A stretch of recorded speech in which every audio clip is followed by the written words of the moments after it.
नमस्कार SS unique education ने आपण मानक स्वागत। आज आम ये वीडियो रे चंद्र पृष्ठ रे भारत विषय वस्तु आधार रे नेशनल स्पेस डे उपलक्षे सुंदर एवं संक्षिप्त भाषण टी लेखिबा। तेबे चलंतु देर न करी वीडियो को आरंभ करिबा।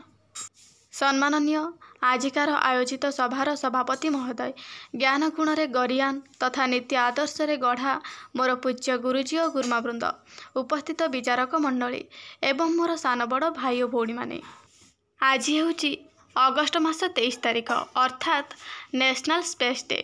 आजिर दिनटी आम मानक पई एक गर्व और गौरवर दिवस। एही दिवस अवसर रे चंद्र पृष्ठ रे भारत विषय वस्तु आधार रे मोर संक्षिप्त वक्तव्य रखा जाऊँगी। चंद्र पृष्ठ रे भारतर प्रथम मिशन नाम चंद्रयान-1। यह 2008 मसीहा अक्टोबर मास 22 तारिख रे श्रीहरिकोटा ठारू सफलतार सहित लॉन्च करा जायतिला। एही मिशन भारतर महाकाश कार्यक्रम रे एक प्रमुख भूमिका ग्रहण करिथिला। चंद्रयान-2 भारतर द्वितीय मिशन अटे। यह सतीश धवन स्पेस सेंटर श्रीहरिकोटा ठारू 22 जुलाई 2019 रे लॉन्च करा जायतिला।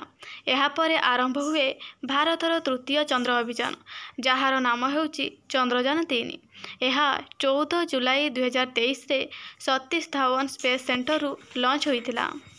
आम देशर वैज्ञानिक मानकर अक्लांत परिश्रम फल रे आमे महाकाश गवेषणा क्षेत्र में अनेक अभिज्ञता हासिल करिपारिछु। विश्वर प्रथम देश भाव में आमे चंद्रर दक्षिण मेरु रे अवतरण करिपारिछु। आज हेउची नेशनल स्पेस डे, आमर गौरवमय महाकाश अभियानर एक पर्व। इसरोर प्रतिष्ठाता विक्रम साराभाई ठारू आरंभ करी रॉकेट मैन ऑफ इंडिया भाव में परिचित के Sivan, rocket women of India भाव में परिचित ऋतु खड़ीदाल एवं मिसाइल मैन ऑफ इंडिया भाव में परिचित एपीजे अब्दुल कलाम को भक्तिपूत प्रणाम जनाऊँगी। आम देशर वैज्ञानिक माने सबुबेले सत्यनिष्ठ, कर्तव्यनिष्ठ और देशभक्तिर पराकाष्ठा देखाई आसिछन्ति। हॉलीवुड रे गोटे मूवी बनैबा पई जेतिकी टंका खर्च होइताए ताठारो कम खर्च रे आम देशर वैज्ञानिक माने चंद्र और मंगल पृष्ठ को रॉकेट प्रेरण करि सारिछन्ति। आगकू आम देशर वैज्ञानिक माने महाकाश गवेषणा क्षेत्र में आहुरी अनेक किछि तथ्य विश्ववासी को प्रदान करिवे, जहा समग्र विश्ववासी पई कल्याणकारी हेबो।